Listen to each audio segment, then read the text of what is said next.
2020년 7월 10일 아침 6시 30분입니다. 어제는 아주 더웠습니다. 이 방어제 안에서 그냥 책 읽으면 더운 줄 모르는데 어제는 그렇다고 아주 찔 정도는 아니고 선풍기나 약하게 틀어도 괜찮지만 몸이 날 더우면 막 가렵고 끈적끈적하고 그래서 어제는 샤워를 2차례 물론 물만 살짝 끼얹었습니다만 했습니다.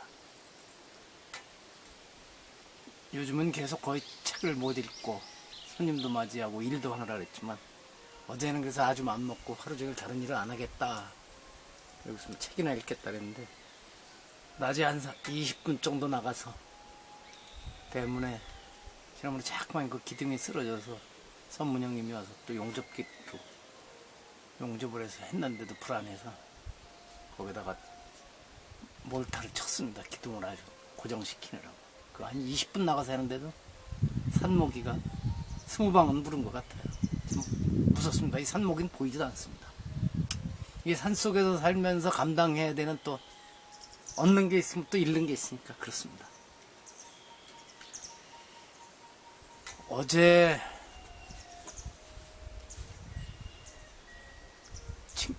자동차 지난번에 살짝 긁힌 것도 부품이 왔다 그래서 고치러 가고 그 높은 데에 있는 나물 자르는 톱날도 주문한 게 왔다 그래서 그걸 가지러 여주 갔다가 친구 광섭이 만나서 저녁을 고향마을 칼국수집에 가서 저녁을 먹는데 친구가 야 무슨 뭐 서울시장이 어떻게 됐대 그러더라고요.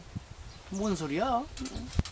아침에도 뉴스 본 것 같은데 뭐 이래고 그러다 집에 와서 찾아보니 뭐 실종 이러고 나오는데 그 사연이 그 전날 전직 비서가 경찰청에 고소를 했었고 아마 증거자료도 제출했던 모양입니다.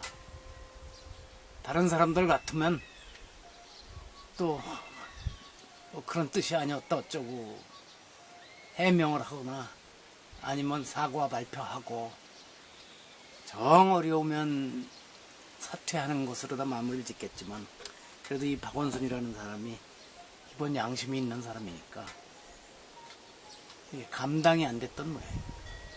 그래서 그렇게 결국은 죽음으로 발견이 됐는데 처음 뉴스를 보는 순간부터 아 그렇게 가겠구나 하는 생각이 좀 들더라고요. 아주 옛날에 나왔던 영화 사관과 신사 있죠.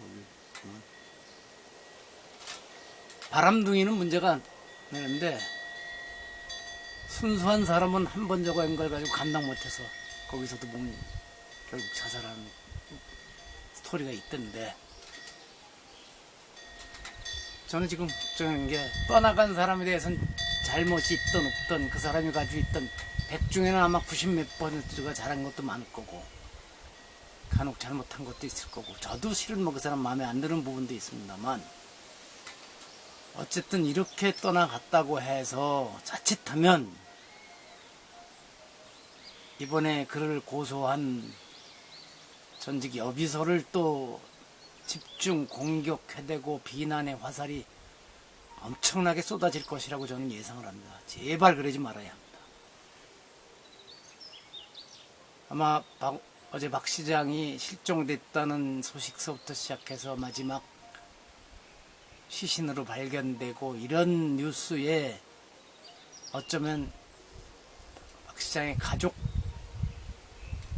가족보다도 가족만큼이나 두려움에 떨었을 수도 있다는 생각이 듭니다. 아 나한테 이제 어떤 뭐가 쏟아지겠구나 하고 제 느낌에 소위 그런 그 여성 문제 쪽에 관여하던 분들도 또 박 시장과의 관계가 있어서 그런지 그 문제는 얘기 안 하고 있더라고요. 안 그랬으면 좋겠다. 오늘은 아주 바람이 시원합니다. 오전에 비가 올 거라다가 예보도 나와 있는데 제가 이거 마치고 좀 있다가 한 9시 반쯤 출발해서 오랜만에 춘천 청평호 상류 쪽이죠. 춘천에 수상 훈련장에 가기로 했습니다. 좋은 벗들이 글로 오라 그래서 말로는 저보고 형님 오래간만에 오셔서 수상 스키도 타고 그러세요.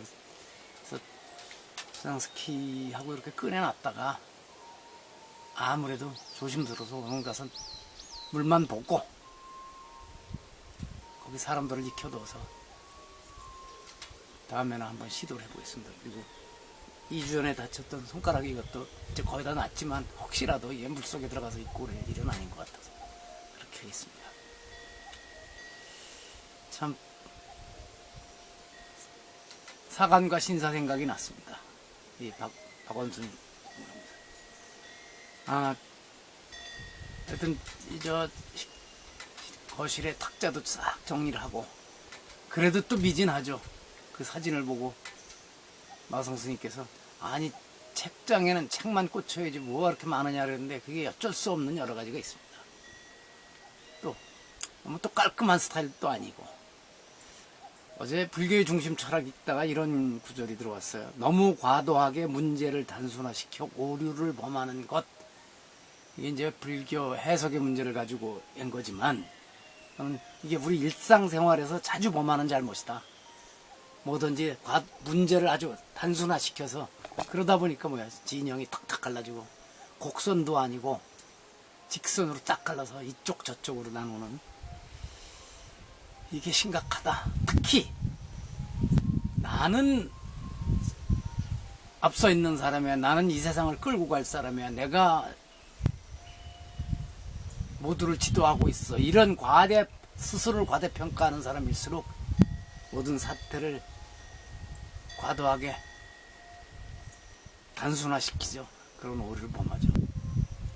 그렇습니다. 오늘 새벽에도 일찍 일어나서 이러다가 밤중에 깼는데 또 이제 박원순 씨 그 사망 뉴스도 인터넷을 안 들여다봤어야 되는데 전화기 인터넷 보니까 이렇게 나오더라고요. 그래서 참 감당하기 어려울 보통 사람들 같으면 감당하고도 남았을 겁니다. 안희정과 달리 아마 성폭행은 아니었던 것 같고 근데 참 저도 남자지만 왜들 그럴까? 스스로 자신할 수 있는 사람이 얼마나 있을까 하는 생각을 합니다.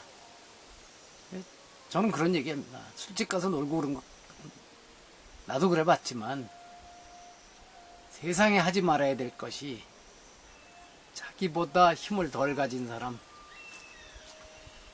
직장의 상하 관계라든가 학교 선생님이 제자하게 그런다든가 하여튼 이런 상황에서 아랫사람을 성적으로 모욕하고 자꾸 치근덕대고 하는 것은 결코 있어서는 안 된다. 하여튼 여기까지만 하겠습니다. 오늘 영상편지 91번째인데 마침 어제 원래 이 박원순 씨 뉴스가 나오기 전인데 준비해놨던 얘기가 태어남과 죽음에 관한 이야기 둘이에요. 자, 하나씩 읽어보겠습니다. 첫 번째는 택약한 스님의 말씀입니다. 태어남과 죽음이 항상 함께 한다는 사실을 안다면 더 이상 죽을까봐 두려워하는 일은 없을 것이다. When we know that birth and death are together always, we are no longer afraid of dying. 언제든 죽을 수 있다는 생각을 해야죠. 근데 그게 안 된다고 합니다. 그 전에 그래도 저도 가깝게 지내고 아주 점잖은 스님이었는데 그분이 암인가로 힘들어하면서 마지막에 그렇게 나 죽기 싫다고 그러더라는 겁니다. 그래서 그분을 존경하던 분 중에 그 한 가지가 실망스럽다고.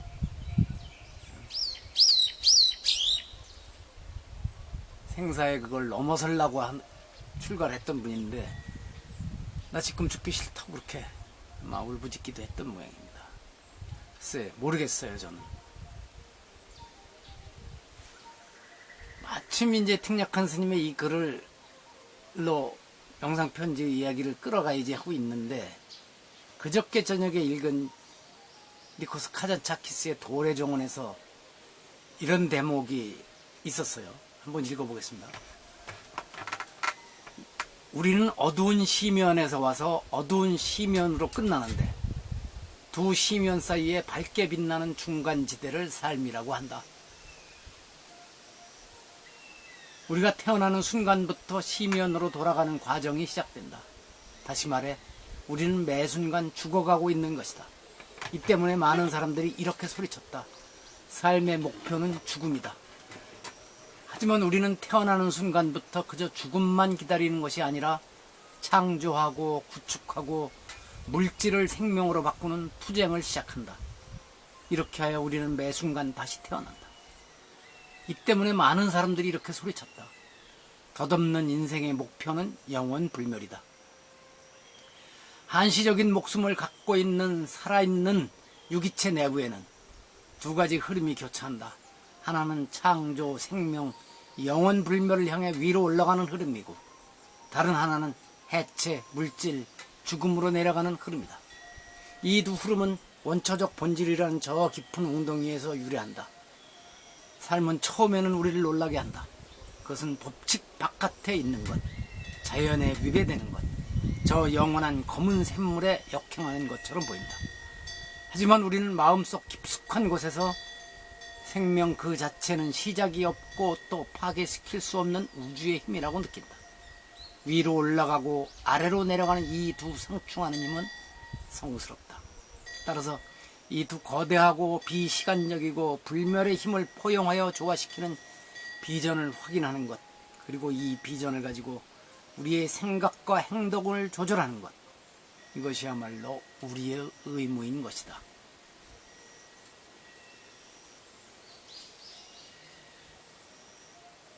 죽음과 새로운 태어남이 계속 교차하고 있는 거죠. 요즘 생물학자들의 책 읽다 보면 이제는 상식이 됐습니다만, 인간을 포함해서 모든 동식물의 세포가 계속 죽고, 죽는 것도 있고 새로 태어나는 것도 있고 피도 그렇고 아마 그런 모양입니다. 우리가 죽음을 향해서 가는 것 같지만 또 그와 동시에 거기서 뭔가를 새로 만들어 창조해내고 일으켜내는 이런 힘도 동시에 작용하고 있다는 사실이죠.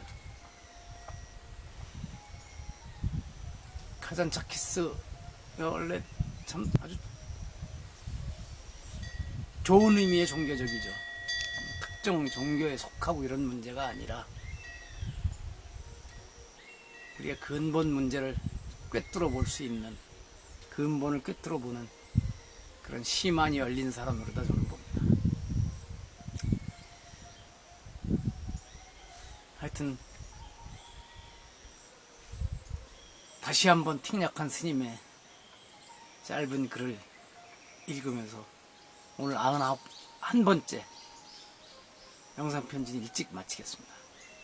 태어남과 죽음이 항상 함께 한다는 사실을 안다면 더 이상 죽을까봐 두려워하는 일은 없을 것이다.